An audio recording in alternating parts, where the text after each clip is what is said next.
Magandang gabi po sa ating lahat mga kapatid, purihin po ang Panginoon. Kamusta na po ang bawat isa sa atin? Nawa po na ang bawat isa po sa atin ay nasa mabuti at maayos na kalagayan. So sa gabing ito mga kapatid, tayo po ay magpapatuloy sa pag-aaral po ng salita ng Diyos upang sa ganoon tayo po ay maging malakas, matatag, lalo na po sa panahon natin ngayon na dumadaan po sa matinding pagsubok ng ating pong mga buhay. So sa gabing ito, bago ko po kayo dalahin sa mga salita ng Diyos, nais ko po munang tanungin ang bawat isa sa atin. Naranasan niyo na po ba na tumulong sa kapwa, pero pagkatapos ninyong tulungan at gawa ng mabuti, sa huli kayo pa ang nasisisi? Naranasan na po ba natin yon? Ano po yung ating pakiramdam sa ganun pong mga pangyayari? So, maaring ang pakiramdam po natin, tayo po ay magagalit or sasama po ang loob. So, sa gabi nito, nais ko po kayong dalahin mula po sa mga salita ng Diyos na matatagpuan po natin sa unang Samuel, chapter 30, verse 6. Ito po yung sinasabi ng salita ng Diyos. Sabi po, balisang-balisa si David pagkat pinag-uusapan ng kanyang tauhan na babatuhin siya dahil sa sakit ng kalooban sa pagkawala ng kanilang mga anak. Kaya't siya'y dumulog kay Yahweh. Tayo po'y samandaling yumuko at manalangin. Dakilang Diyos, aming Ama, maraming salamat po sa gabing ito dahil muli meron po kaming pagkakataon na mapakinggan ang iyong mga salita. Ama, dalangin ko nga po na samahan mo po kami ng iyong kapangyarihan. Kayo po, O Diyos, ang patuloy na magbigay sa amin ng kaunawaan at patuloy na karunungan mula sa mga salita mo na amin pong pagbubulay-bulayan sa gabing ito. Sawayin mo nga rin po, Lord, ang anumang distraction sa amin pong paligid at hinaanyayahan namin ang banal mong Espiritu na siya pong kumilos at gumawa sa amin pong kalagitnaan. Salamat po sa gabing ito sa pangalan ni Jesus. Amen and amen. So mga kapatid, muli ko pong babasahin yung mga salita ng Diyos. Sabi po sa unang Samuel chapter 30 verse 6 ay ito po, balisang-balisa si David pagkat pinag-uusapan ng kanyang tauhan na babatuhin siya dahil sa sakit ng kalooban sa pagkawala ng kanilang mga anak. Kaya't siya'y dumulog kay Yahweh. So bago ko po ibigay sa atin yung mga ilang saknong o puntos ng ating pong pag-aaralan. So ang pangyayari pong ito sa buhay po ni David ay naganap po matapos silang manggaling sa lugar ng Apeg. Ano po yung ginagawa nila doon sa lugar ng Apeg? Para tulungan po at samahan ang kanyang kaibigan sa pakikipagdigma. Subalit, nung nandoon na po sila sa lugar ng Apeg, tinanggihan po siya ng mga ibang kasama ng kanyang kaibigan. At sinabi sa kanyang kaibigan na huwag natin siyang isama at pauwiin na lamang natin siya. So, nung sila po ay umuwi na, natagpuan po nila yung kanilang bayan na nilusob at sinunog po ng mga Amalesita. At hindi lamang po yung sinunog yung kanilang bayan. Ano po ang ginawa rin po ng mga Amalesita? Kinuha po at binihag nila ang mga babae, matanda at mga bata.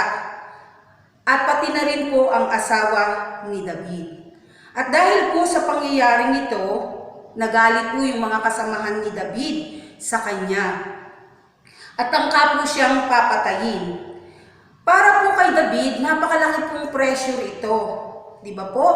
Kasi sinisisi siya ng kanyang mga kasama kung sa mga sinisisi po siya ng kanyang mga kasama dahil po sa pangyayari na nawala po yung kanilang mga mahal sa buhay, nasunog po yung kanilang tinitirahan. Maaari pong sinasabi po nila kung hindi sana tayo umalis, di ba? Maaring sinisisi po nila si David, maaring sinasabi nila kung hindi sana tayo sumama sa kanila, hindi sana mangyayari ito sa aming pamilya, kung hindi mangyayari ito sa ating bayan. So, talaga pong napakalaking pressure po yun para kay David kasi pinagbabantaan po siya. So, masaklap din po yung para sa kanya kasi hindi lamang naman po yung kanyang kasamahan ang nawalan, maging siya rin po ay nawalan. At yun po ay napakalaking pressure kay David. Ano po, makikita po natin dito, ano po yung naging reaksyon ni David sa ganito pong pangyayari? Ano po ang kanyang ginawa in times of trouble na maaari nating matututunan mula po sa kanyang buhay? So sa gabing ito, ang pamagat po ng ating pag-aaralan ay patungkol po sa what to do when trouble comes. So ano po yung gagawin natin kapag may mga paghihirap na dumarating sa ating pong mga buhay? So tingnan po natin ang naging reaction po ni David sa ganito pong pangyayari nang sa ganun po matuto po tayo. Kapag dumarating po yung mga trouble sa ating pong buhay, ito po yung ating gawin. Gayahin po natin yung ginawa po ni David. So, meron po akong tatlong ibibigay po sa inyo na puntos kung paano po natin, ano po yung gagawin natin when trouble comes. Unang-una pong bagay na dapat po natin gawin, bagamat maaring naririnig nyo na ito o ilang beses nyo na itong naririnig, pero hindi ko po pwedeng hindi sabihin yung pinapasabi sa atin ng Panginoon. So sa gabing ito, ano po yung ginawa ni David? So bagamat siya'y nababalisa, makikita po natin hindi siya nagtampo o hindi siya nataranta. Ang ginawa niya po sa pagkakataong yun, una po, dumulog siya sa Diyos. Makikita po natin doon di ba? Sabi ang ginawa niya, kaya dumulog siya kay Yahweh. Bakit mahalaga po na tayo po ay dumulog sa Diyos? Una po, kaya napakahalaga po na tayo po ay dumudulog sa Panginoon kasi ito po yung upang turuan at gabayan tayo sa mga bagay na dapat nating gawin. Kasi totoo pong, di ba po, pagka nandun po tayo sa ganong sitwasyon ng ating pong buhay, maaaring makaisip po tayo ng hindi maganda. At maaari po tayo makagawa at makadesisyon ng mali. Kaya po napakahalaga na tayo po ay matutong dumulog sa Panginoon. Kasi kapag tayo po ay dumudulog pala sa Diyos, tuturuan tayo ng Panginoon at hindi niya lamang po tayo tuturuan. Ano pa po yung gagawin niya sa atin? Gagabayin niya tayo dun po sa mga dapat at tama natin na gagawin. Kasi meron po ang tao po kasi, meron po siyang pwedeng gawin. Tama po ba? Meron po siyang pwedeng gawin. Maaring ito po ay mabuti o hindi po mabuti yung kanya pong magagawa. Maaring makakapag-desisyon siya ng hindi tama, maaring makagagawa siya ng mali, kaya napakahalaga po na dapat dumudulog sa Panginoon. Kaya't mahalaga na tayo po ay dumudulog sa Diyos nang sa ganon itatama niya po tayo sa mga bagay na dapat po nating gawin. Di ba po, kapag nasa matindi tayong problema, posible po tayong makagawa ng di maganda. Tama po ba? Bakit? Siyempre, pressure na po tayo eh. Di ba po yung kay David, pressure yun. Kasi tatangkain na po siyang patayin. So ang isa pong tao, kapag siya po ay napipressure, ano po ang nangyayari? Di ba ang isang tao kapag pressure, kantiin mo lang yan. Di ba? Either sasabog yan. Magre-react yan. Tama po ba? Di ba? Gumagamit ba tayo ng pressure cooker? Di ba? Ang pressure cooker, magkamali ka lang po ng pagbubukas noon o magkamali ka lamang po ng galaw doon, maaari po yung sumabog. Ganun din po pala yung tao. Kapag ang isang tao po pala ay napipressure, maaari po yung makagawa ng hindi tama. Maaari po yung makareact ng hindi po maganda. At yun po ay hindi makakabuti. Di ba? Minsan tayo po kapag nasa mahirap na sitwasyon, nakakapagsalita po tayo ng hindi maganda o maaaring makakasabi tayo ng masama. Kasi nandoon tayo sa pressure na kalagayan eh. O di ba yung nangyari po sa mga kaibigan ni David? Bagamat leader nila si David, pero ano nangyari nung nandoon sa mahirap na sitwasyon? Tangka nilang papatayin. Ganon din po pala yun. So mga kapatid, posible po na maging mali ang ating pong mga magagawang desisyon. Kaya napakahalaga po mga kapatid na dapat marunong tayong dumulog sa Diyos. Ano po yung sinasabi ng mga salita ng Diyos?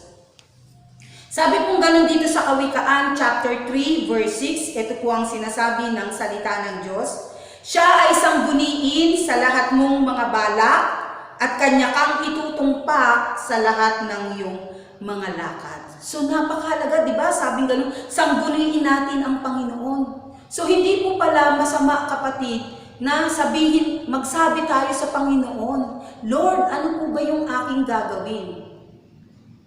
Tama po ba ito, Panginoon? Kapag gagawin ko pa po ba ito, Lord, tama po ba? Napakalaga po na dumudulog tayo sa Panginoon. Nang sa ganun, sabi niya, itutumpak niya tayo sa ating mga lakad at itatama niya po tayo sa mga balak na dapat po nating gawin. So, pansinin po natin dito yung si David. Nung na-pressure siya, nung balisang-balisa siya sa kanyang nabalitaan, ano po yung ginawa ni David? Di ba po, tinanong niya si Yahweh? Ano po yung sabi sa verse 8? Basahin ko po yung salita ng Diyos dito. Sabi tinanong ni David si Yahweh. Sabi niya, malulupig po ba namin ang mga Amilisita? Tingnan natin si David, no? Dumulog siya sa Panginoon at sinabi niya, Lord, malulupig po ba namin yung mga Amilisita? At ano po yung naging pagtugon ng Panginoon? Sabi ni Yahweh, sige, habulin ninyo. Kaya nga mga kapatid, makikita natin dito yung instruction sa kanila ng Panginoon. Sabing ganun sa kanila ng Lord, sige, habulin nyo at malulupig nyo siya at mababalik sa inyo ang inyong mga mahal sa buhay. So napakahalaga po pala talaga mga kapatid na tayo po ay dumudulog sa Panginoon. Kasi tuturuan tayo ng Diyos eh. Tingnan natin, di ba si David, nung sinabi niya, Lord, habulin ba namin yon? Malulupig ko ba? Ano sabi ni Lord sa kanila? Malulupig nyo. Habulin nyo sila. Napakalinaw ng instruction sa kanila ng Lord. Bakit naging ganun yung instruction sa kanila ng Lord? Kasi natuto si David na dumulog sa Panginoon. Kapag tayo po pala, kapatid, dumudulog sa Panginoon, tutulungan tayo ng Diyos. Tutulungan niya tayo at pagtatagumpayin dun sa ating mga lakad. Nang sa ganun, hindi po tayo magkakamali. Nang sa ganun po ay magagabayan tayo ng Panginoon sa dapat nating gawin. So, kaya nga mga kapatid, kapag meron po tayong problema at nandoon tayo sa trouble ng ating pong buhay, matuto po tayong dumulog sa Panginoon. Huwag tayo pong umasa. Bagamat meron po tayong kakayanan, meron po tayong abilidad, na pwedeng lusutan o lutasin yung ating mga suliranin, yung ating mga problema. Pero maaaring kapusin yan, kapatid. Pero kapag ikaw ay natututong dumudulog sa Panginoon, naniniwala ako na itatama tayo ng Diyos, magiging maayos yung ating mga desisyon, tuturuan tayo ng Panginoon kung paano niya tayo gagabayan. Kasi ang gusto ng Diyos, yung magtagumpay tayo sa buhay na ito. At hindi po tayo matalo ng ating mga problema na dumarating po sa ating pong buhay. So, mga kapatid, katulad ni David, kapag tayo po pala ay humaharap sa mga trouble ng ating pong buhay, huwag po natin kakaligtaan ang dumulog po sa Panginoon. So, pangalawang bagay naman po, ano po yung ginawa ni David?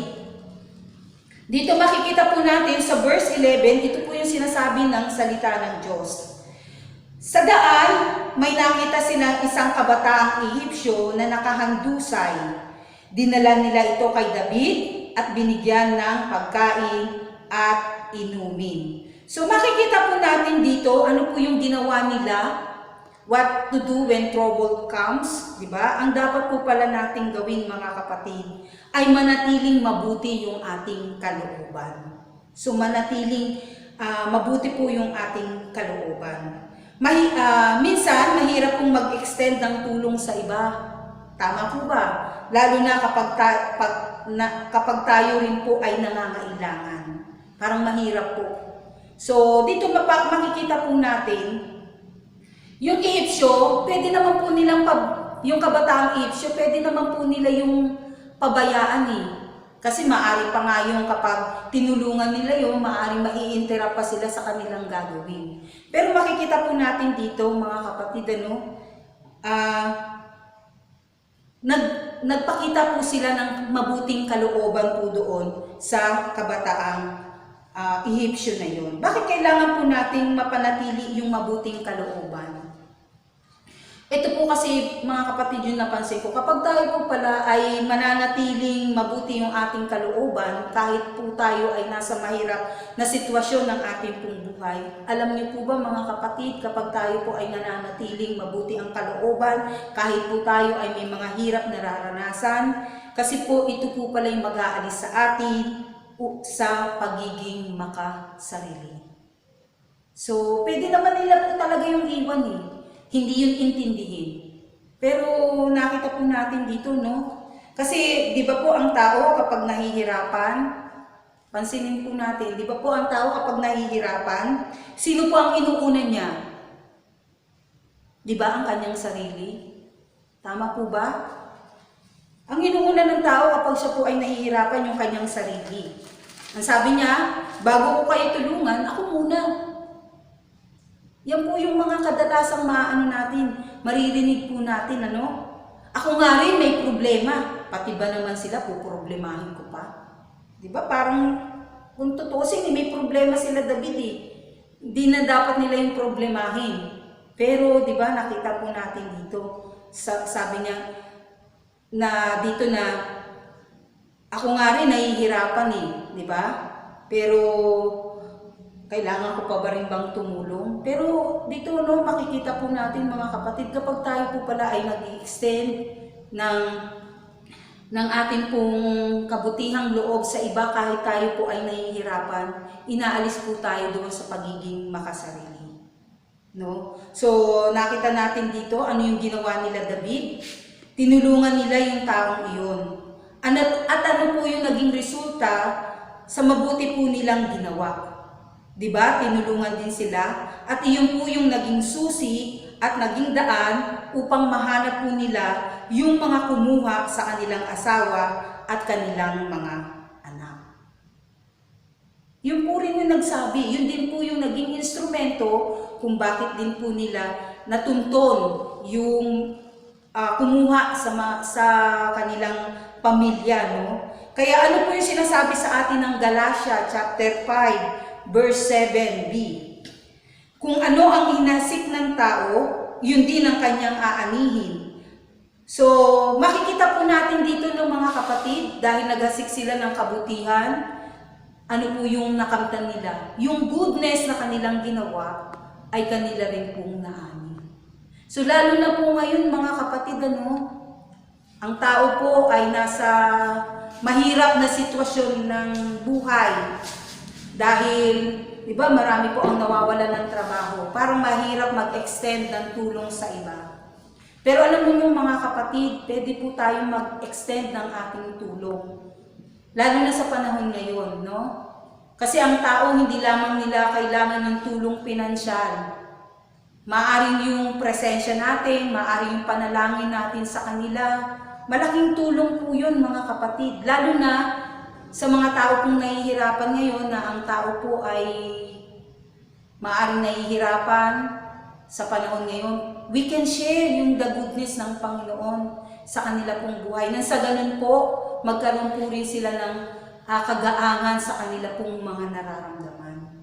So mga kapatid, pwede po nating i-extend yung kabutihan natin sa ibang mga tao, lalo na sa panahon natin ngayon. Kailangan nila yung pag-ibig ng Diyos, kailangan ng tao yung pagtulong ng Panginoon. And we can share it para sa kanila. No?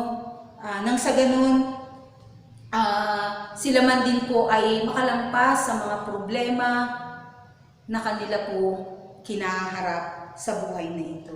So, wag po tayong maging makasarili, wag po tayong maging complacent, no?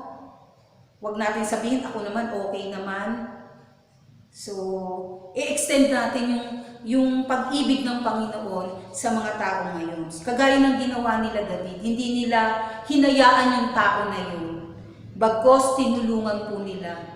Tayo rin po, kapag tinulungan po natin yung tao na yun, dinala natin sila sa Panginoon. Marami po ang maaari po yung taong na yun na dadalahin natin sa Panginoon ay makakaabot din ng iba pong mga tao nang sa ganun, yung tao na nahihirapan din, matutulungan nila. Bakit? Kasi meron pong umabot sa kanila. So mga kapatid, sabi nga kapag ano po yung ating inihasik, ayun din po yung ating aanihin. Kung gusto po natin umani ng mabuti po, gumawa po tayo ng mabuti para po sa iba. Yun po yung gawin natin mga kapatid. Kaya nga, di ba, sinasabi ng salita ng Diyos, huwag tayo pong magsawang gumawa ng kabutihang loob.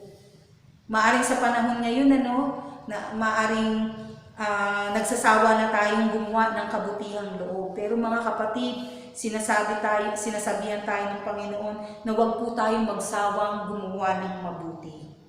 Kasi pagdating po ng araw, papakinabangan po natin yung mabuting ginawa natin para sa iba.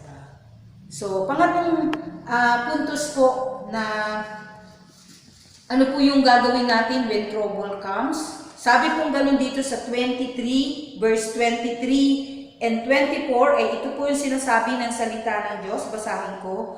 Ngunit sinabi ni David, hindi tama iyan mga kapatid. Ang mga bagay na ito ay pinagkaloob sa atin ni Yahweh.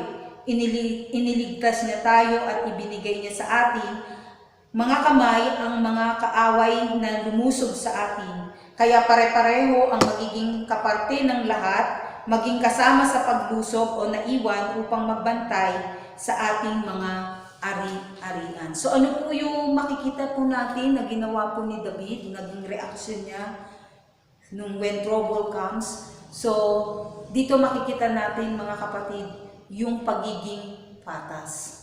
Panatilihin po natin maging patas. Lalo na po sa ngayon, di ba ang tao po ngayon kapag mahirap, gusto makapanglamang. Pero mga kapatid, hindi panlalamang ang solusyon dun sa hirap.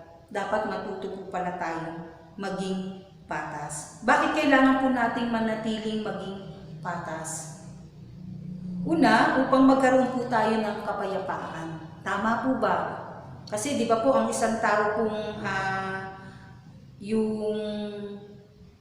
yung hindi po patas, di ba? Ano po yan, magkakaroon po yan ng kaguluhan sa kanya. Hindi po siya mapapayapa. Ano po ba ang tendency ng isa pong taong nakakaranas ng mahirap na sitwasyon? Dalawa lamang po mga kapatid, yung naano ko po.